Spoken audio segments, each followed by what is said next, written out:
Hello and welcome back to the Security Conversation family of podcasts. Now, this is going to be a brand new show between myself, Juan Andres Guerrero-Saade, two old colleagues of mine, Costin Raiu. We're starting a new show. We're going to record on Fridays and get it published over the weekend. Today is June 21st, 2024. It's about 8 a.m. on the West Coast, 11 o'clock in the morning where Juan is. And Costin, what time is it in Bucharest, Romania? 6 p.m., my friend. 6 p.m. So we're all tackling all parts of the day.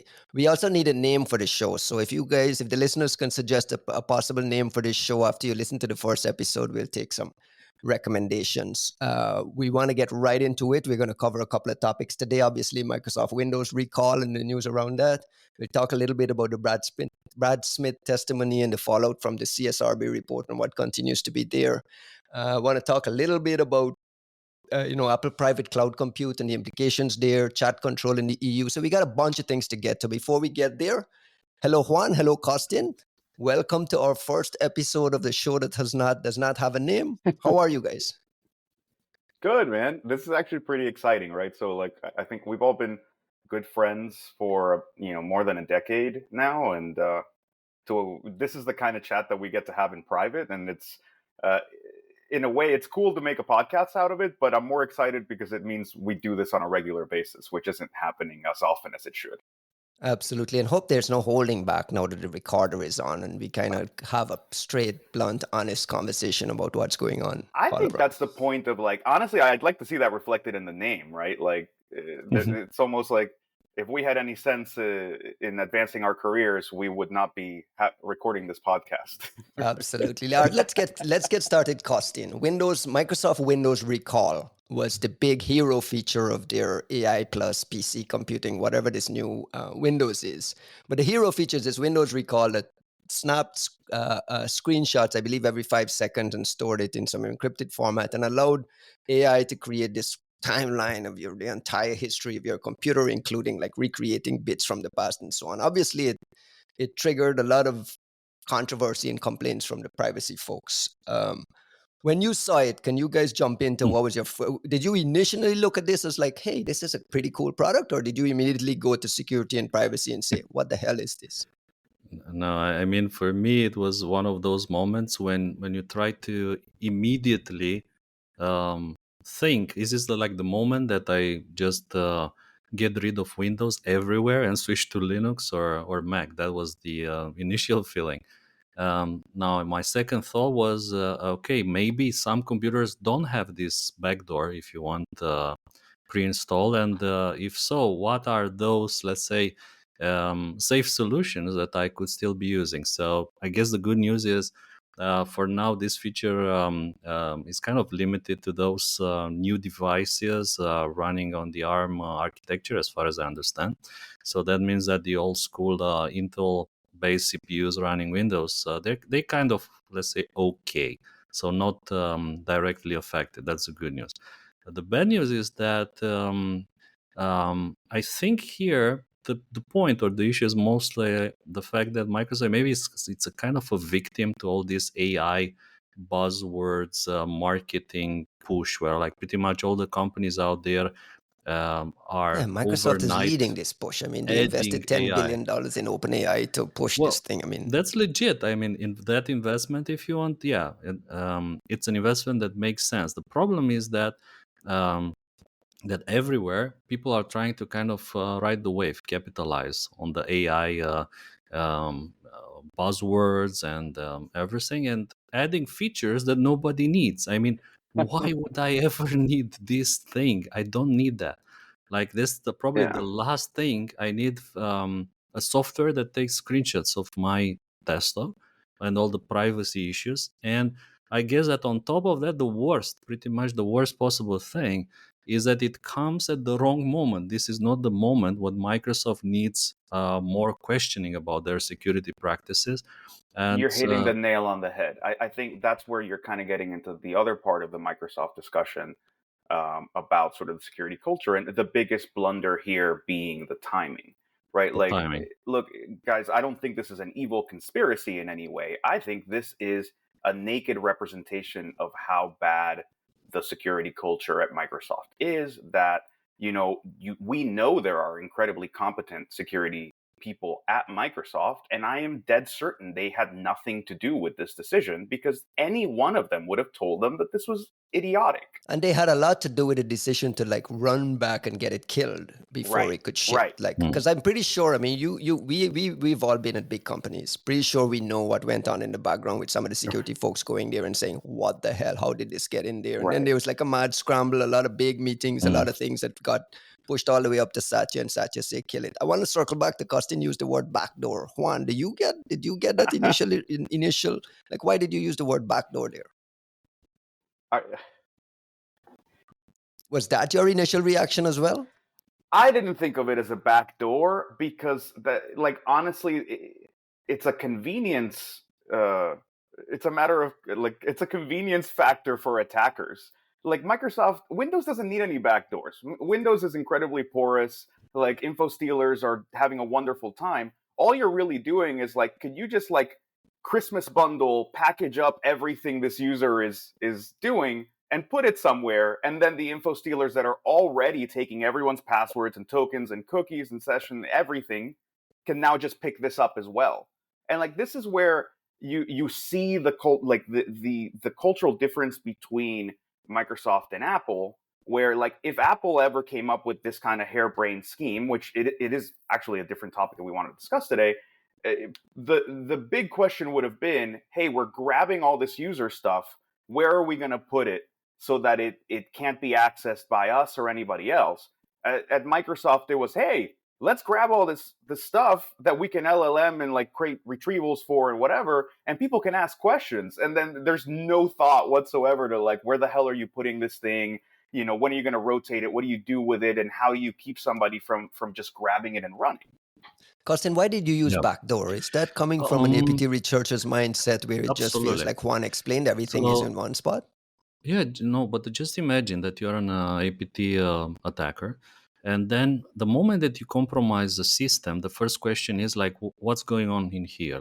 What is happening on this machine?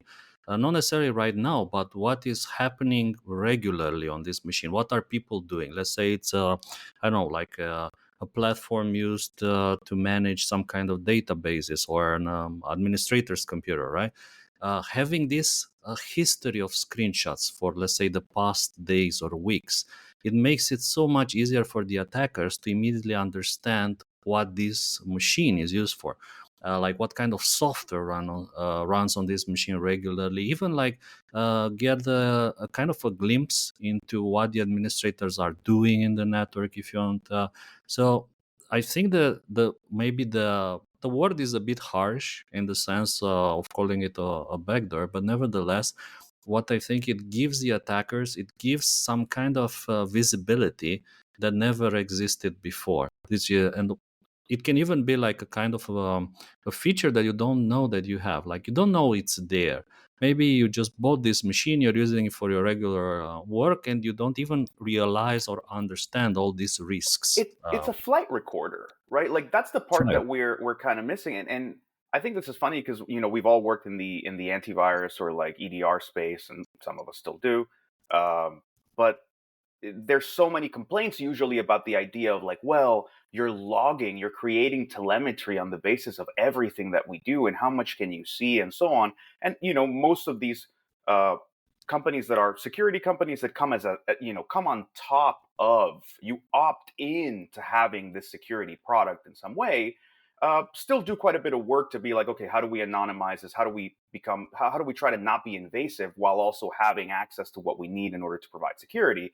Here, there's no such consideration.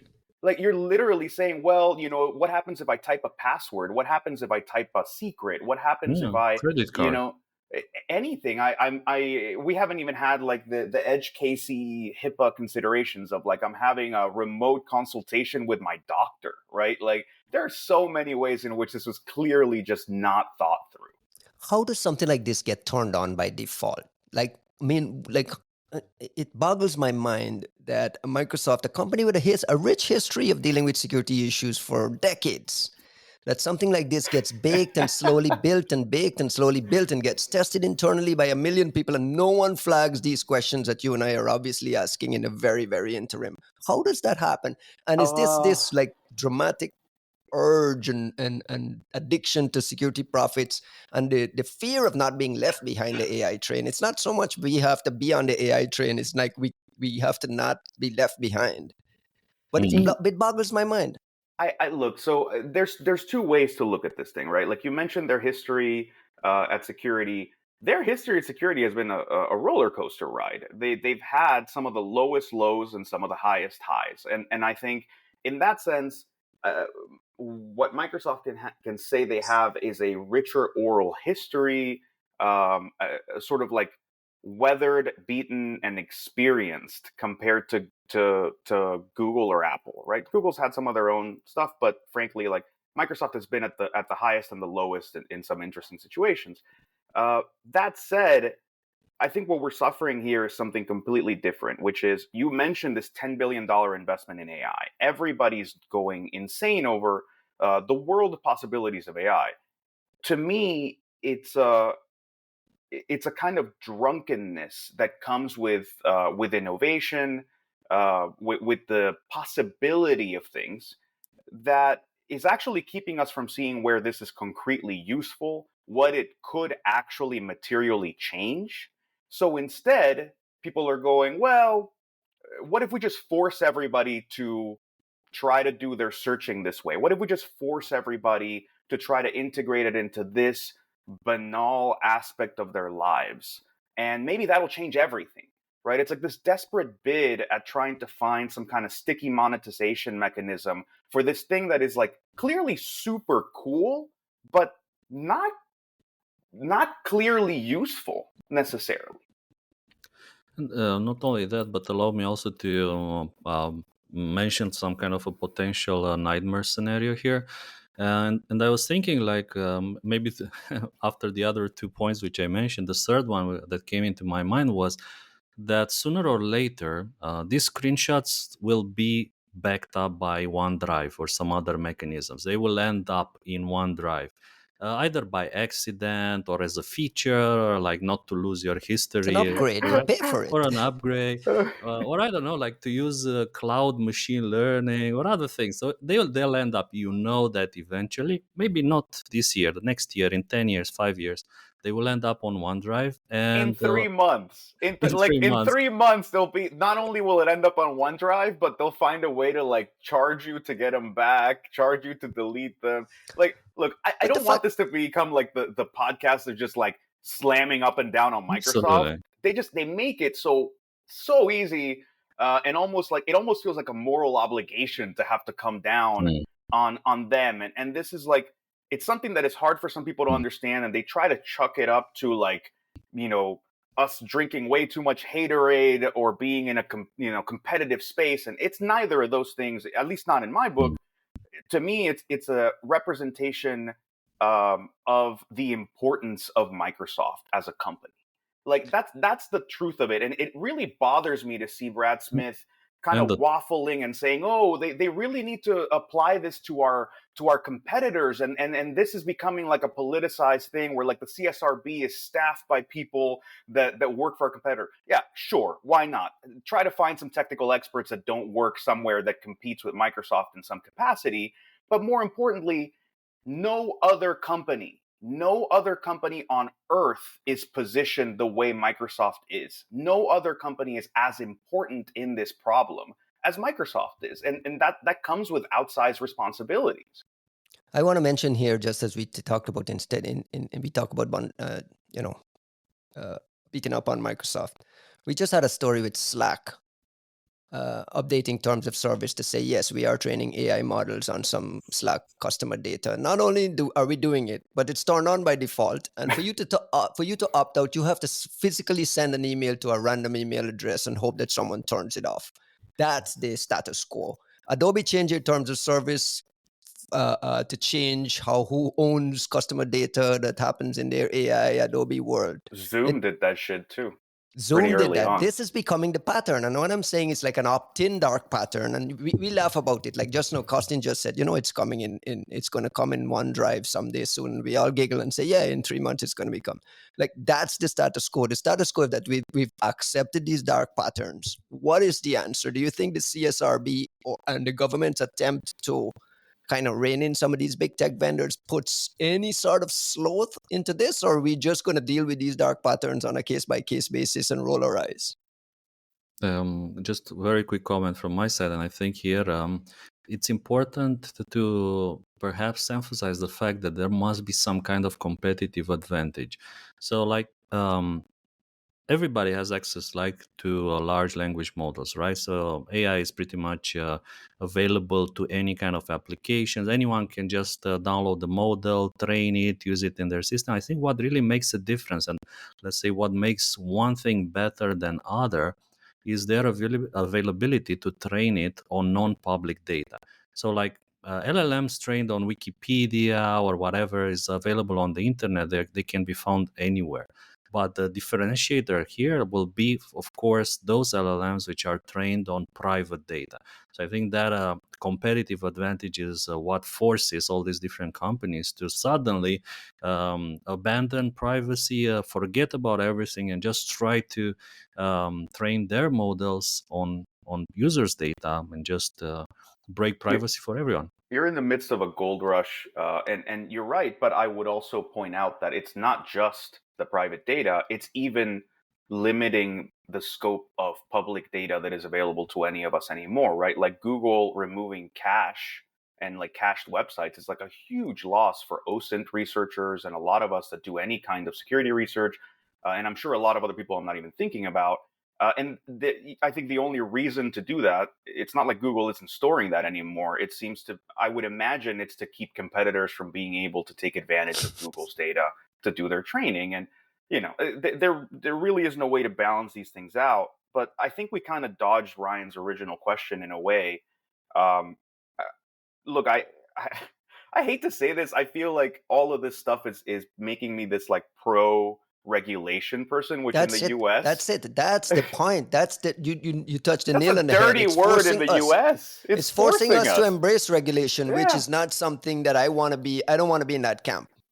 No one in the US in their right mind who has dealt with enough government ever thinks that regulation is going to be the answer, which is kind of funny because if we look at like, the car industry, like automotive industry or airplanes or whatever, like that's the way that security got baked in and taken to a level that would have been unimaginable otherwise, right? Like flying by plane is one of the safest activities that you can do ever. And it's an unbelievable thing, but that didn't come out of the goodwill of Boeing and Airbus to the point, right?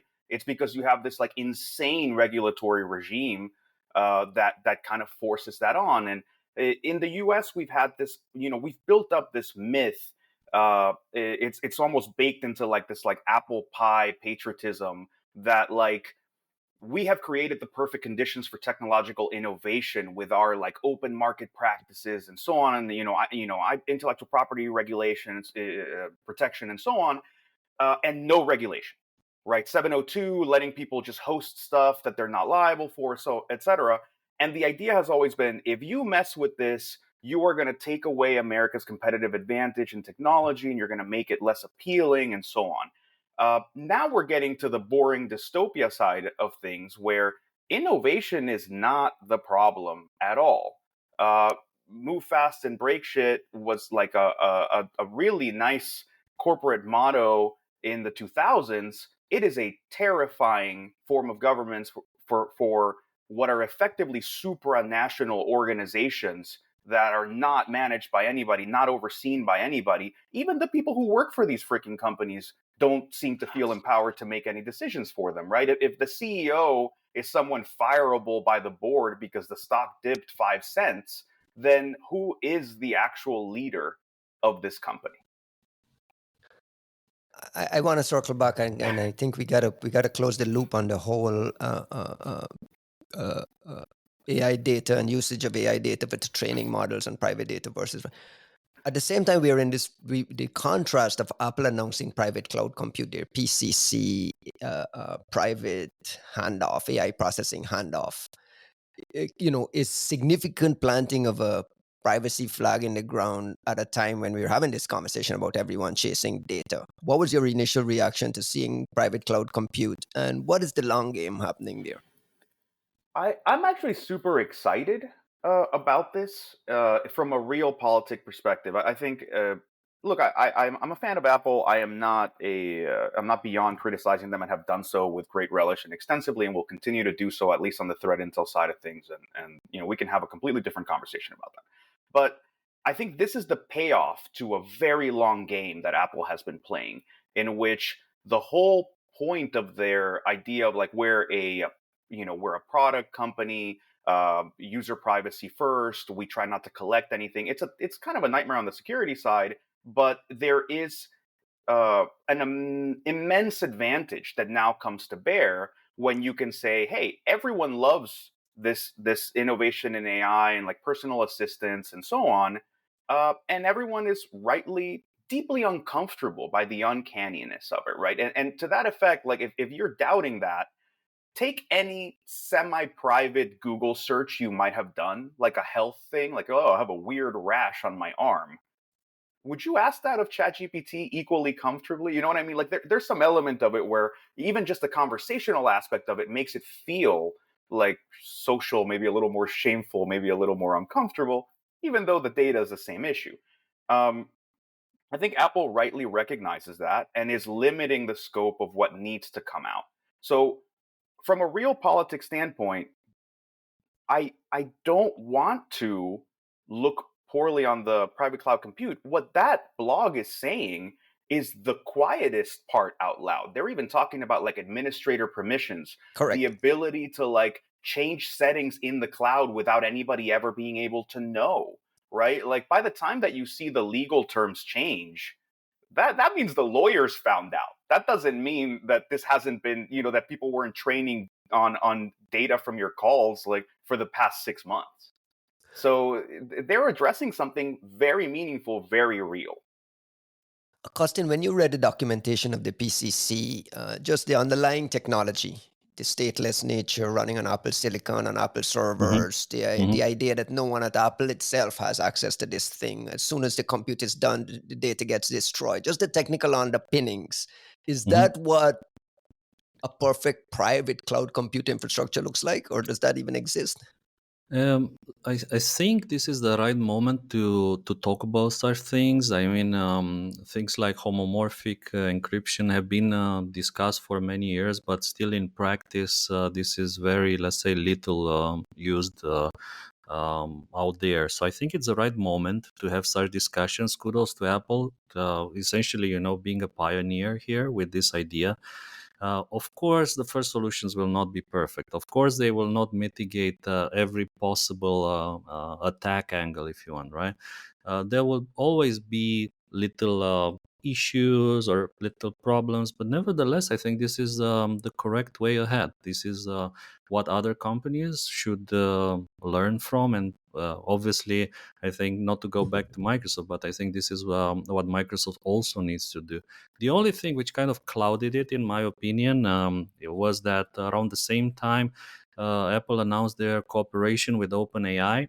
I think that a lot of people didn't look very positively on this because it kind of suggests that they will be pushing data into OpenAI. So this kind of breaks the whole idea of private computing. But it was good that Apple kind of clarified that, the computing will be done on your device first, then in their private cloud, and that's it will turned only on by touch default. OpenAI.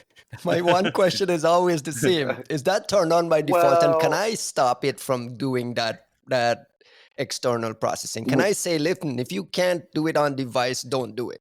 We don't know, but I will be very surprised if that's not an option. Moreover, knowing Apple in the way that they do things like this, I would be surprised if it didn't explicitly ask you that it's going to make a request or how you want it to handle those requests.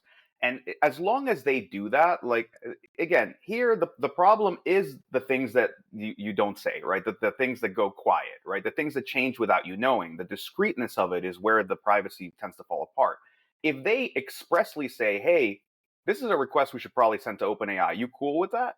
I'm all for it, because that's the same decision-making process that I make in my head, right? Like, I don't think I can handle this one locally.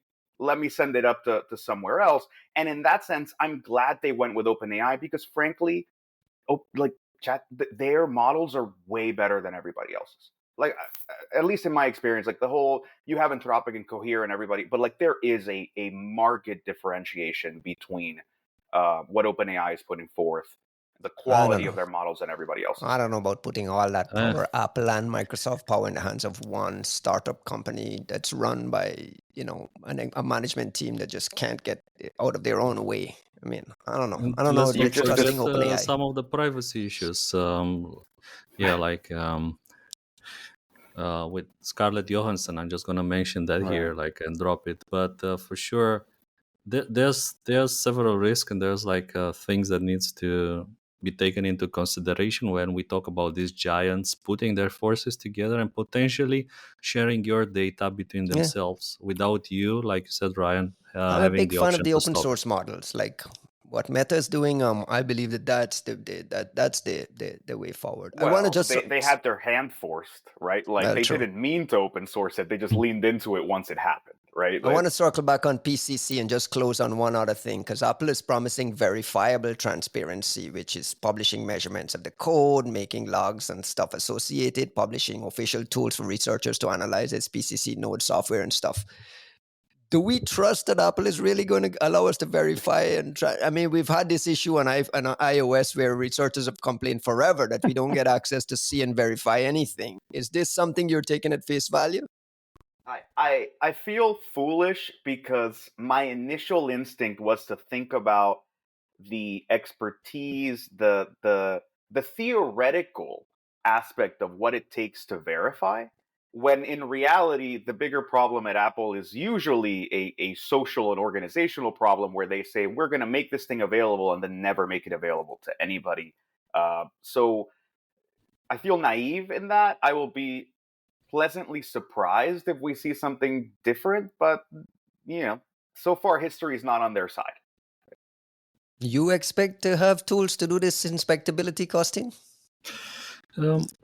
Like, maybe I'm a bit more positive than Juan here, thinking that, if you look at Apple's history, generally when they claim such big things, they usually deliver. Think about like all the Bluetooth tracking protocols, and doing it in a way that it cannot be abused, and so on. So of course there will be privacy issues, but I think that overall, this is a way forward. We got two more issues I want to get to before we bail. We're running out of time. Costin, I wanted you to help explain this EU chat control law that's wending its way through Europe. It's a proposed law that to scan for child sexual abuse of material. And the argument obviously is the same old argument: it breaks encryption. What stage is it at? Is there a real risk that this becomes law? Like, set the stage for us. Well, connecting it, by the way, back to Apple, we shouldn't forget that there was a similar discussion some time ago when Apple announced that they will be doing this on your device, trying to scan your photos, so your private photos, and pretty much all the data you have. They are doing it on device right now. I mean, there's a feature that allows you on device to detect attempts to deliver any sort of nude content or adult content. But differently, right? Like, that's differently. Yes. But I'm saying, like, right, like, it's not CSAM. It's not exactly. It's not about child exploitation. That's just like, I think it's a wise measure, right? You have kids, like, folks who are just not really thinking. You go, I'm going to send a nude. You go, it just stops you and goes, hey, do you really want to be doing this? But on device scanning, it happens there at some point for it to detect that it's a nude, right? It's not scanning as much as, like, it's built on. To me, it seems obviously built on top of, like, the on-device neural network stuff that they're doing, where you have classifiers for pictures, right? Like, you can go in and search for a cat, and it'll pull up all the cats, right? And it goes nudes, so you go all the nudes. but it's not the same as saying like, is this child sexual exploitation material? That is such a horrendous fucking topic, but it's one that, to the point of this conversation, it's only getting worse. Like, I don't want to hijack Costin talking about the EU part of it. I do want to highlight the conversation that we were just having about generative AI and how that's also feeding into the CSAM debate of going, well, most of the CSAM scanning is like hash based, right? You have a mega database somewhere with law enforcement going, this is all of this like child exploitation material that we know about by hash. So how are we treating all the like modified or AI purely generated. generated, equivalent material? We're not discussing that anyway. Yeah, I think there's two big, let's say, questions here. The first one is the fact that governments and different companies, they claim that in order to do this effectively, they need to take control over your chats and break encryption. So essentially, they want to be able to essentially spy on all your private conversations. That's, I think, in my opinion, the first big issue. And the second one is that the moment that such content is found, you will be immediately reported, and the content will also be reported. And I think that is the second big issue here, because you don't know who will be the people looking at these reports. For sure, there'll be false positives. You will potentially be accused in a very wrong fashion, and who knows where this all go. So now going back to chat control, I mean this has been going on for some time, so it's like not an entirely new happening, if you want. So there's for sure a lot of shady groups, interest groups here that are trying to get this law and to push this idea that encryption is bad and encryption needs to be outlawed, or encryption needs to be broken, or we need to build backdoors into your communication protocols in order to protect the kids. Essentially, that's the underlying idea. And this idea is terribly wrong, in my opinion. This is not what you need in order to protect the kids, right? And moreover, you don't need to break encryption for everyone in the world in order to protect, let's say, a particular category of people. Now, pretty much all the previous attempts to get these laws pushed, they kind of failed because of very strong opposition from the public, from security researchers. Pretty much all the security researchers that I know out there, they're opposing these laws because, let's just say, that they're bad. There is no justification for anything of sorts. Now, the big problem was that the EU Council was about to vote on this law. It originally was on the 19th of June, but they moved it to the 20th of June. And what happened was that the discussion was postponed. I think this is maybe like a kind of a small win, but what happens, and what I've seen this happen a lot of time, is that this will be postponed for a while, and the discussion will reopen, and it will over and over and over again Until the noise subsides. When the noise until subsides, it people get becomes law. tired, or people become familiar, and people get brainwashed, and there are bigger issues at hand, maybe, I don't know. And suddenly there'll be, let's say, some other strong, maybe even valid argument that will make such a law pass. So if you ask me, it's a very worrying trend. I can put it right there together with the loss of privacy related to AI competitive advantages that we discussed before. All of them pretty much Does it push in the mean same direction.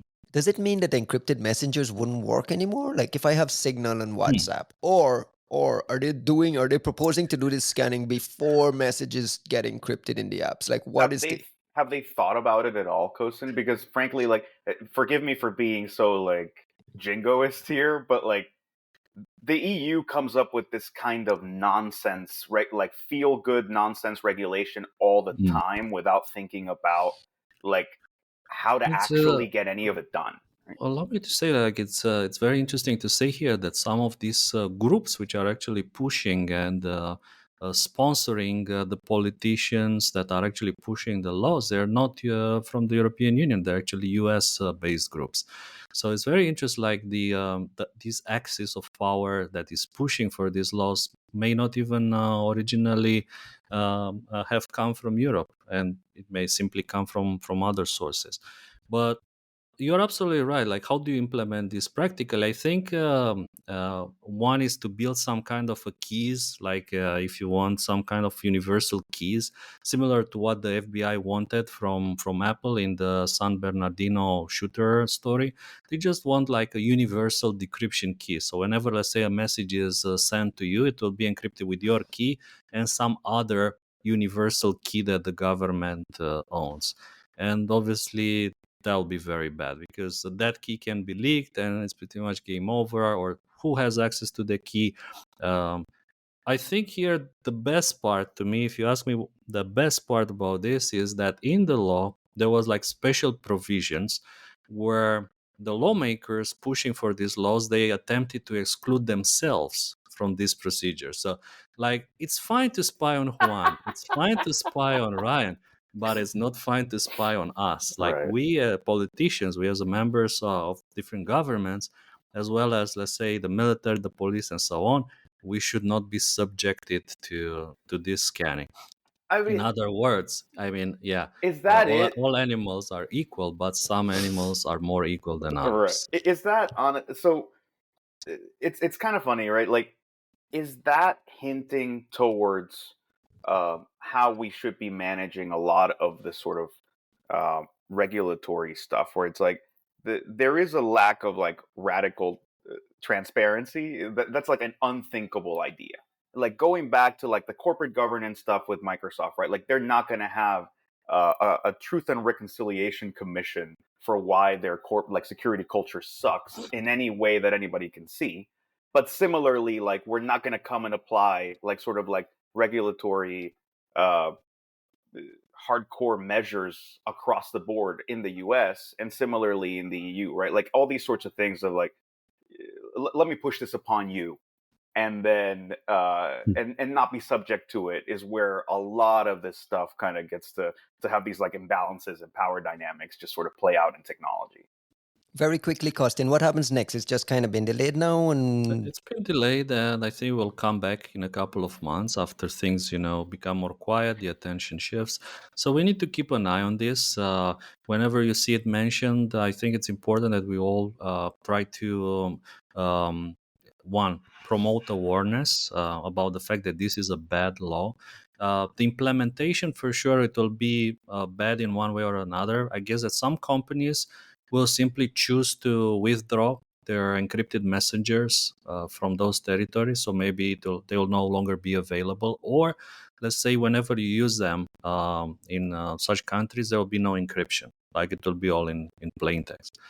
But I would say that this is going to be with us for a long time, so we need to be vigilant and keep an eye if it comes back. I mean, it's as old as the Clipper chip, right? Like, we just keep having this in waves and waves, and Yeah, the idea seems to be, can we run this through when no one's paying attention, and just keep trying and trying. correct. Absolutely. we're running out of time, and I have one last question. There's an elephant in the room I can't let go. The Biden administration announced just late yesterday that Americans were banned from using software made by our former employer. So Juan, you and I can't buy software or use it. But Kim Zetter actually published a story last night Yeah. talking about the company also being banned from shipping software updates to existing customers or existing How is that databases. supposed to work? Like, Well, what hold is on a the second. Let me ask enforcement the on the question. updates? We don't have a lot of time, but I want to touch it. First thing, let me throw it to Costin first, because you headed a great team. We were all part of the team doing our work. Did it come as a surprise to you? Did this bit of news come as a surprise to you? And what was your initial reaction? Well, initial reaction was like, first of all, there's a lot of very fine researchers working there. I mean, my former team, my former colleagues from Grade, there's some absolutely amazing people there. So I guess that they're probably currently feeling all the stress due to these actions. So I feel for them. I'm sorry about all this. But at the same time, I don't think it comes as a surprise. This has been rumored for at least 1 or 2 years, as far as I can remember. I think the discussions around ICTA, they've been around or maybe 1 or 2 years already. So it's not a surprise. There could be some questions like why now and why in this shape, like this particular form. And of course, like Juan was saying, how do you implement this Right. What from a happens technical next? point of view? Jump in and tell me what happens next. Not only with software updating, does the company get banned from reporting 0 days to Microsoft or Adobe or any of these companies that have traditionally, like, help me understand, Juan, what you think happens next, especially as it relates to this Kim Zeta story that you can't get signatures and you can't get software updates. What's the point? So obviously, my immediate thinking was like, when it comes to the updates, how are you going to enforce that in any way? Have they even thought about it, and so on? Uh, and I don't know, but talking about sort of like the broader measures against it, like the hardest hitting parts of any of this are always the sanctions and anything that messes with like your business viability. So if I wanted to go buy reports or whatever it is that's the lifeblood of KL, like can my employer actually transact with them? That's where you actually see big changes sort of manifest. And uh, there's a lot of aspects of this that, like, we could dedicate an entire podcast to this one. I'm glad you're bringing it up, right? Like, I think there's an obvious elephant in the room with all of us having been there, and I think supporting it to one extent or another at different parts of our career. To me, again, I'll say the quiet part out loud, and I do have still have friends there and researchers that I respect the same way that Costin said, but my feelings are a little more complicated in that I was a very big voice supporting what Great was doing while I was there, and up until Costin left, supporting what Great was doing, which it led to a lot of very uncomfortable arguments and a lot of uncomfortable discussions in DC about, like, well, why would you? And they're this and they're that. And frankly, while Costin was still running the team, what I saw was the same philosophy that we always applied, which was to do things in balance, to worry about situational awareness, to pre-notify the folks that we needed to talk to when it came to certain operations. Like, there was a lot of very careful handling, and at no point did I feel the pressure to, like, curtail research or anything like that. And I keep sort of pointing to this breaking point of, like, when Costin left, not to put you in an uncomfortable position, but, and, like, please don't feel like you need to comment to this. I just like to point out that I left first. Yeah. I mean, you broke the dam, man. Like, when you were my manager at the time, when I saw you walk out, I was like, oh, okay. Well, like, we're gonna have to rethink this. But no, look, there's a big shift. I'll say this from the research side. The minute I knew when Costin walked out, when I started to see, like, oh, now we're burning Ukrainian operations. Then we're claiming to get, like, US op in there. Then we're claiming that, like, this other thing that isn't NSA looks like NSA. Then we're looking at this thing that's like, oh, it obviously the North Koreans, but no, definitely not the North Koreans. Are you asking Costin to answer for all this? I'm not asking him to. No, not at all. I'm not asking him to answer for any of it. I'm saying that there was a palpable shift. Noticeable, yeah. There was a noticeable external shift the minute the leadership of Great changed. And at that point, like, the reason I do want to address this is, at that point, it's not what I was defending before. I had someone ask me recently if, going back, knowing what I know, everything we know now, going back, do you have any regrets that you used your credibility and your name to go validate and support and promote and do that work? And it was a difficult question to answer. It's not a difficult question for me. I do not have regrets in being a very ardent proponent of the philosophy and the just the general spirit of what Great in particular, the research team, was doing. I could never speak for a company of 5,000 people, many of them in Russia, who I'd never met. At the same time, I mean, you're in the same position now. You're running Sentinel Labs. I mean, you're proud of the work you're doing for Sentinel Labs. You can't speak for everything that the company is. I mean, no one can speak for everything a company does, right? Like that, what we were just discussing about Microsoft, right? Like, the security people can't answer for the product idiot that came up with Recall and just go, well, you can't answer for a whole company, which is why none of us could ever authoritatively be expected to disprove a claim about what the whole company may or may not do.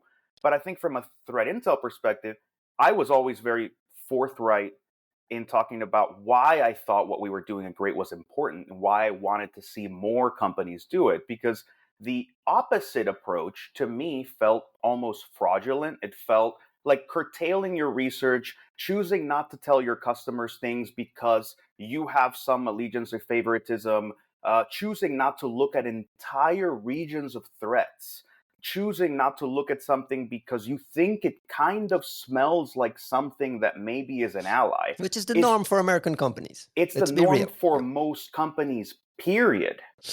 And the idea that every one of them was doing it, to me, spoke of like a lack of integrity in the CTI industry that would eventually bite us in the ass.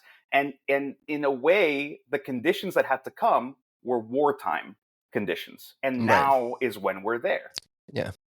I just want to reference for the audience, if you want to get Costin's take on all of this, Costin and I did a long podcast, the Great Exit interview, where we talked a lot about, his own thoughts on where we were and how we did that work and how we were proud of doing what we did and the philosophies there. So I encourage you to go read that. Guys, we're out. We're literally out of time. I'm going to stop the podcast here. We're going to have the audience suggest some names for the show as we move forward. We'll record again next Friday. I'm pretty sure we're going to have a lot more to talk about next Friday. There's a lot of breaking things and moving parts happening all around. Costin Raiu in Bucharest, Romania. Before I let you go, congratulations. Costin just got his black belt in Taekwondo, which is like a massive accomplishment that you can't possibly imagine. Congratulations to you, my friend. I know this is a big deal. I think it's a big deal, and I'm proud of you for doing it at an advanced age as well. This is a young man's sport, and the discipline and focus and stuff that's required to get there. Thumbs up, my friend. Wow. Thank you. You hadn't told me this. This is amazing. And Juan, just a quickly before we go, LABScon call for papers is probably going to be extended maybe through the weekend, maybe into Monday. I didn't want to tell them, but like I just set the deadline to like end of Sunday. I don't want to make it a thing, but I know our people don't work up to like Friday at 6 p.m. So by LABScon Sunday. call for papers remain open. If you're one of those last minute stragglers, please get it in. We're looking to put together an amazing agenda for the conference in Arizona in September. And thank you, gentlemen. We'll talk again next week. Thank you. Thanks, man.